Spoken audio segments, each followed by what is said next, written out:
ಅಲ್ಲ.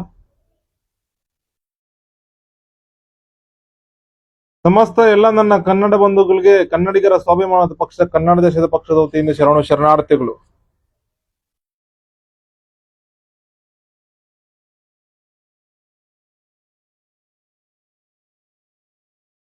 ಈ ತಮಿಳುನಾಡ ಕಮಲ್ ಹಾಸನ್ ವಿಚಾರದಲ್ಲಿ ದೊಡ್ಡ ವಿವಾದ ಒಂದಾಗಿತ್ತು. ತಮಿಳಿಂದ ಕನ್ನಡ ಹುಟ್ಟಿದೆ ಹಾಗೆ ಹೀಗೆ ಅಂತ ಬಿಟ್ಟು ಅವ್ರಿಗೆಲ್ಲ ಊದು ಇಡೀ ಸಮಸ್ತ ಕನ್ನಡ ಬಂಧುಗಳು ಊದು ಉಪ್ಪು ಹಾಕಿ ಚೀಮಾರಿ ಹಾಕಿ ಬಾಯಿಗೆ ಬಂದಂಗೆ ಬೈದು ಎಲ್ಲ ಮೂಲೆ ಗುಂಪು ಮಾಡಿ ಬಿಸಾಕ್ಬಿಟ್ರು. ಇದು ಸಮಸ್ತ ಕನ್ನಡ ಬಂಧುಗಳ ಗೆಲುವು ಇದು. ಜೊತೆಗೆ ನ್ಯಾಯಾಲಯನು ಕರ್ನಾಟಕ ಉಚ್ಚ ನ್ಯಾಯಾಲಯ ಕೂಡ ಚೀಮಾರಿ ಹಾಕಿದೆ.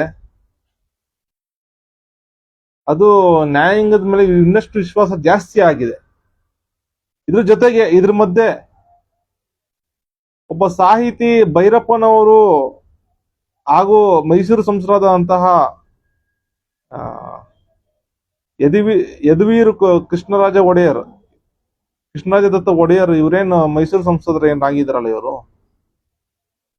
ಇವರಿಬ್ರು ಒಂದು ಹೇಳಿಕೆ ಕೊಡ್ತಾರೆ.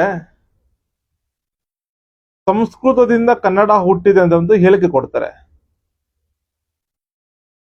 ಇದನ್ನ ನಮ್ಮ ಪಕ್ಷದಿಂದ ಸಮಸ್ತ ಕನ್ನಡ ಬಂಧುಗಳ ಪರವಾಗಿ ತೀವ್ರ ಖಂಡನೆ ಮಾಡ್ತಾ ಇದೀವಿ ವಿಚಾರಣ ಈ ಒಂದು ಮಾತನ್ನ. ಭೈರಪ್ಪನವ್ರೆ ಎಷ್ಟೋ ಕನ್ನಡದ ವಿಚಾರದ ಎಷ್ಟೋ ಕೃತಿಗಳು ಬರ್ದಿರ ಇದ್ ಮಾಡಿದ್ರ ಒಳ್ಳೆ ಹೆಸರು ಗಳಿಕೆ ಮಾಡಿದಿರಾ. ಸುಮ್ನೆ ಯಾಕೆ ಮತ್ತೆ ಸಮಸ್ತ ಕನ್ನಡ ಬಂಧುಗಳ ನೀವು ಬಯಸ್ಕೊಳ್ತೀರಾ, ಚೀಮಾರಿ ಹಾಕ್ಸ್ಕೊಳ್ತೀರಾ, ಮತ್ತೆ ಮೂಲೆ ಗುಂಪಾಗ್ತೀರಾ. ಅಸಂಬದ್ಧ ಹೇಳಿಕೆಗಳೆಲ್ಲ ಕೊಡಬೇಡಿ ಭೈರಪ್ಪ ಅವರೇ. ಕನ್ನಡ ಧರ್ಮದ ಭಾಷೆ, ಕನ್ನಡ ಧರ್ಮದಿಂದ ಹುಟ್ಟಿರುವಂತ ಭಾಷೆ ಕನ್ನಡ ಧರ್ಮದಿಂದ ಕನ್ನಡ ಹುಟ್ಟಿದೆ. ಯಾವ್ದೋ ಸಂಸ್ಕೃತ, ತಮಿಳು, ತೆಲುಗು ಯಾವ ಭಾಷೆಯಿಂದ ಕನ್ನಡ ಹುಟ್ಟಿದ್ದಲ್ಲ. ಕನ್ನಡ ಧರ್ಮದಿಂದ, ಕನ್ನಡಾಂಬೆ ಕನ್ನಡೇಶ್ವರನ ಕೃಪೆಯಿಂದ ಕನ್ನಡ ಧರ್ಮದಿಂದ ಕನ್ನಡ ಭಾಷೆ ಹುಟ್ಟಿದೆ, ಕನ್ನಡ ನುಡಿ ಹುಟ್ಟಿದೆ. ಅದು ಬಿಟ್ಟು ಬೇರೆ ಯಾವುದೋ ಪರಭಾಷೆಗಳಿಂದ ಕನ್ನಡ ಹುಟ್ಟಿಲ್ಲ. ಎಲ್ಲೋ ಅಲ್ಲೊಂದು ಇಲ್ಲೊಂದು ಎಲ್ಲಾ ಭಾಷೆಗಳಿಂದ ಒಂದು 10% ಅಥವಾ ಒಂದು 5% ಏನೋ ಕೆಲವೊಂದು ಪದಗಳು ಎರವಲು ಪಡ್ಕೊಂಡಿರ್ಬೋದು ಅಷ್ಟೇ. ಹಂಗಂತೆ ಬಿಟ್ಟು ಸಂಸ್ಕೃತ ಹುಟ್ಟಿದಂತ ಒಂಥರ ಹುಚ್ಚಿ ಹಿಡಿದ್ರೆ ಹೇಳಿಕೆಗಳು ಕೊಡಕ್ ಹೋಗ್ಬೇಡಿ. ಈ ಕೂಡಲೇ ನೀವು ಕ್ಷಮೆ ಕೇಳ್ಬೇಕು ಈ ವಿಚಾರ ಸಂಬಂಧಪಟ್ಟಂಗೆ ಭೈರಪ್ಪ ಅವರೇ. ಹಾಗೆ ಮೈಸೂರು ಸಂಸದರಂತಹ ಯದುವೀರ್ ಅವರೇ, ನಿಮ್ಗೆ ಇತಿಹಾಸ ಗೊತ್ತಿಲ್ಲ. ಯಾಕಂದ್ರೆ ನೀವು ರಾಜಸ್ಥಾನ ಮೂಲದವರು.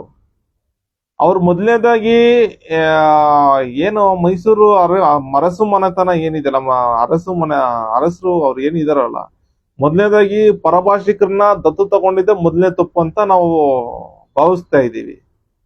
ತಗೊಂಡಿದ್ರೆ ಕರ್ನಾಟಕದಲ್ಲಿ ಕನ್ನಡ ದೇಶದಲ್ಲಿರುವಂತಹ ಯಾವುದೋ ಒಬ್ಬ ಕನ್ನಡಿಗರನ್ನ ದತ್ತು ತಗೋಬೇಕಾಗಿತ್ತು. ಯಾರೋ ರಾಜಸ್ಥಾನ ಮೂಲದವ್ರನ್ನ ದತ್ತು ತಗೋಬಿಟ್ಟು ನಿಮಗೆ ಇತಿಹಾಸ ಗೊತ್ತಿಲ್ಲ ಯದುವೀರ್ ಅವ್ರೆ. ಇತಿಹಾಸ ಗೊತ್ತಿಲ್ಲ ಮಾತಾಡಕ್ ಹೋಗ್ಬಾರ್ದು, ಸುಮ್ಮನೆ ಇರ್ಬೇಕು ನೀವು. ಇವರು ಈ ತರ ಒಂದು ಹೇರಿಕೆ ಆದ್ರೆ ನಿಮ್ದೊಂದು ಹೇರಿಕೆ, ಹಿಂದಿ ಹೇರಿಕೆ ನಿಮ್ದು.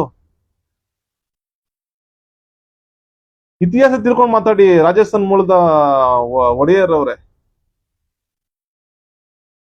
ನೀವು ರಾಜಸ್ಥಾನ ನಿಮ್ ಮೂಲ ಆಗಿರೋದ್ರಿಂದ ನಿಮ್ಗೆ ಕನ್ನಡ ದೇಶದ ಇತಿಹಾಸ ಬಗ್ಗೆ, ಕನ್ನಡ ಧರ್ಮದ ಇತಿಹಾಸ ಬಗ್ಗೆ ಏನು ಮಾಹಿತಿ ಇಲ್ಲ. ದಯವಿಟ್ಟು ಸುಳ್ಳು ಮಾಹಿತಿಗಳನ್ನ ಹರಡಕ್ ಹೋಗ್ಬೇಡಿ. ಮತ್ತೆ ಹಾಗೆ ಭೈರಪ್ಪ ಅವರೇ ಹಾಗೂ ಯದುವೀರ್ ಅವರೇ, ಈಗಾಗಲೇ ಶಿವರಾಜ್ ಕುಮಾರ್ ಅವ್ರೇನು ತಪ್ಪು ಮಾಡಿಲ್ಲ. ಅಲ್ಲ, ಅದು ವೇದಿಕೆ ಮೇಲೆ ಶಿವರಾಜ್ ಕುಮಾರ್ ಅವರು ಏನು ತಪ್ಪು ಮಾಡಿಲ್ಲ.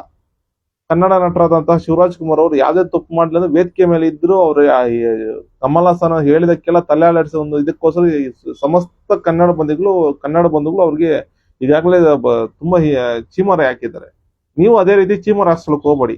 ನೀವು ಈ ಕೂಡಲೇ ಕ್ಷಮೆ ಕೇಳಿ, ಸಮಸ್ತ ಕನ್ನಡ ಬಂಧುಗಳ ಹತ್ರ ಕ್ಷಮೆ ಕೇಳ್ಬಿಟ್ಟು, ಸಂಸ್ಕೃತಿನ ಯಾವ್ದೇ ರೀತಿ ಕನ್ನಡ ಹುಟ್ಲಿ ಅಂತ ಹೇಳ್ಬಿಟ್ಟು, ತಪ್ಪಾಯ್ತು ಅಂತ ಹೇಳ್ಬಿಟ್ಟು ಕ್ಷಮೆ ಕೇಳ್ಬೇಕಂತ ಹೇಳ್ಬಿಟ್ಟು ಈ ಮೂಲಕ ತಮ್ಮಲ್ಲಿ ಸಮಸ್ತ ಕನ್ನಡ ಬಂಧುಗಳ ಪರವಾಗಿ ಆಗ್ರಹ ಮಾಡ್ತಾ ಇದ್ದೀವಿ. ಹಾಗೆ ಮೊನ್ನೆ ವಾಟಾಳ್ ನಾಗರಾಜ್ ಅವರೇ, ತಾವು ಅಷ್ಟೇ ಸುಮಾರು ವರ್ಷಗಳಿಂದ ನೀವು ಕನ್ನಡ ಧರ್ಮದ ಪರವಾಗಿ ಕನ್ನಡಿಗರ ಪರವಾಗಿ ಎಷ್ಟೋ ಹೋರಾಟಗಳು ಮಾಡ್ಕೊಂಡು ನ್ಯಾಯ ಸಲ್ಲಿಸಿದ್ರ, ನ್ಯಾಯ ಕೊಡಿಸಿದ್ರ, ಮೆಚ್ಕೋಬೇಕಾಗಿರೋಂಥದ್ದೇ. ಪ್ರತಿಯೊಂದಕ್ಕೂ ನೀವು ಕರ್ನಾಟಕ ಬಂದು ಏನು ಯಾರು ಯಾವನೊಬ್ಬ ತಮಿಳ್ ನಟ ಅವನು ಯಾವನೋ ಕಿತ್ತೋಗ್ರಿ ಹೇಳಿಕೆ ಕೊಟ್ಟಿರೋದಕ್ಕೂ ಕರ್ನಾಟಕ ಬಂದು ಏನ್ರಿ ಸಂಬಂಧ? ಏನ್ ಮಕ್ಕಳಾಟ ಅನ್ಕೊಂಡ್ಬಿಟ್ಟಿದ್ರ ವಾಟಲ್ ನಾಗರಾಜ್ ಅವರೇ ಪ್ರತಿಯೊಂದಕ್ಕೂ ಕರ್ನಾಟಕ ಬಂದು ಅನ್ನೋದಕ್ಕೆ?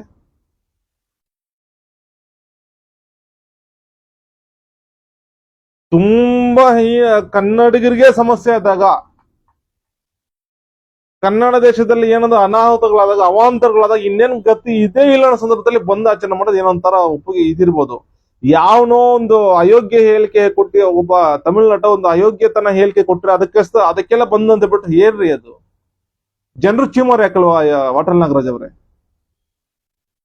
ಹಾಗೂ ಪ್ರವೀಣ್ ಶೆಟ್ಟಿ ಅವರೇ, ತಮಗೂ ಅಷ್ಟೇ, ತಾವು ಎಷ್ಟೋ ಕನ್ನಡ ಧರ್ಮದ ಪರವಾಗಿ ಎಷ್ಟೋ ಹೋರಾಟಗಳು ಮಾಡ್ಕೊಂಡ್ ಬಂದಿದ್ರ, ಅದು ಅಭಿನಂದನೆಗಳು ತಮಗೂನು.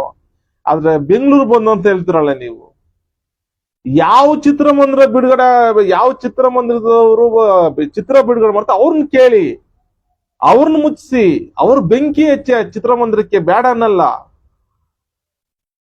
ಸಂಬಂಧ ವಿಚಾರಗಳಿಗೆಲ್ಲ ಬಂದು ಏನಿದು? ಸಮಸ್ತ ಕನ್ನಡ ಬಂಧುಗಳು ನೋಡೋ ದೃಷ್ಟಿಕೋನ ಬದಲಾವಣೆ ಆಗುತ್ತೆ. ಸ್ವಲ್ಪ ನೀವೆಲ್ಲ ವರಸೆಗಳು ಬದಲಾಯಿಸ್ಕೊಬೇಕು. ಮತ್ತೆ ಇತಿಹಾಸ ಮತ್ತೆ ಇದೆಲ್ಲ ತಿಳ್ಕೊಂಡು ಮಾತಾಡಿದ್ರೆ ತುಂಬಾ ಚೆನ್ನಾಗಿರುತ್ತೆ. ಮತ್ತೆ ಏನೇ ಮಾಡಿದ್ರು ಅದು ಸಮಸ್ತ ಕನ್ನಡ ಬಂಧುಗಳು ಒಳಿತಾಗೋ ರೀತಿ ತೀರ್ಮಾನ ತಗೊಳ್ಳಿ ಅಂತ ಕೆಲಸಗಳು ಮಾಡ್ಬೇಕು ಅಂತ ಹೇಳ್ಬಿಟ್ಟು ತಮಗೂ ಒತ್ತಾಯ ಮಾಡ್ತೇವೆ ಸಮಸ್ತ ಕನ್ನಡ ಬಂಧುಗಳ ಪರವಾಗಿ.